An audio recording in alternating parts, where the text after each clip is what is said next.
ചെന്നായിക്കൂട്ടത്തിൻ്റെ യാത്ര നമുക്ക് ശ്രദ്ധിച്ചാൽ മനസ്സിലാവും. അതൊരു വെറും നടത്തല്ല, അതൊരു യുദ്ധതന്ത്രമാണ്. കൃത്യമായ ലക്ഷ്യങ്ങളുള്ള 5 ഘട്ടങ്ങളായിട്ടുള്ള ഒരു പടയോട്ടമാണ്. ഏറ്റവും മുന്നിൽ നടക്കുന്നത് ആരാണെന്നറിയാമോ? ആ കൂട്ടത്തിലെ ഏറ്റവും പ്രായം ചെന്നവരും രോഗികളുമായിട്ടുള്ളവർ. അവർക്ക് വേഗത കുറവായിരിക്കാം, പക്ഷേ അവർ മുന്നിൽ നടക്കുന്നത് കൊണ്ട് ആരും കൂട്ടം തെറ്റിപ്പോകില്ല എന്ന് അവർക്ക് ഉറപ്പിക്കാൻ പറ്റും. അതുകൊണ്ട് തന്നെ ആരെയും ഉപേക്ഷിക്കേണ്ടി വരില്ലെന്നും ഉറപ്പാക്കുന്നു. ശത്രുക്കളുടെ മുന്നിലേക്ക് ആദ്യം എത്തുന്നതും വർഗത്തിന് വേണ്ടി ആ റിസ്ക് ഏറ്റെടുക്കുന്നതും അവരാണ്. അവർക്ക് തൊട്ടു പിന്നിൽ വരുന്നത് പിന്നെ ആരാന്നറിയോ?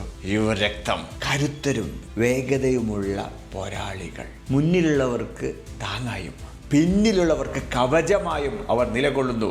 ഇവർക്കിടയിൽ മധ്യഭാഗത്താണ് ആ കൂട്ടത്തിൻ്റെ ജീവൻ, സ്ത്രീകളും കുഞ്ഞുങ്ങളും. ആ വംശത്തിൻ്റെ ഭാവി അവരിലാണ്. ഏറ്റവും കൂടുതൽ സുരക്ഷ ആവശ്യമുള്ളതും അവർക്കാണ്. അതുകൊണ്ട് ആ പടയുടെ ഏറ്റവും സുരക്ഷിതമായ നടുഭാഗത്ത് അവർ നടക്കുന്നു. അവർക്ക് പിന്നിലായി വീണ്ടും ഒരു സംഘം കരുത്തരായ പോരാളികൾ അണിനിരക്കുന്നു. എന്തിനെന്നറിയോ? പിന്നിൽ നിന്നുള്ള അപ്രതീക്ഷിത ആക്രമണങ്ങളെ തടയാൻ സജ്ജരായവർ.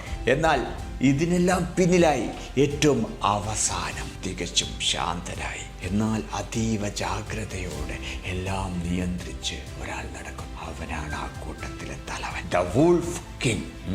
മുന്നിൽ നടന്ന് ആജ്ഞാപിക്കുന്നവനല്ല അയാൾ, മറിച്ച് പിന്നിൽ നിന്ന് തൻ്റെ കൂട്ടത്തിലെ ഒരാൾ പോലും നഷ്ടപ്പെടില്ലെന്ന് ഉറപ്പുവരുത്തി എല്ലാവരെയും സംരക്ഷിക്കുന്നവനാണ്. അയാളാണ് യഥാർത്ഥ നായകൻ.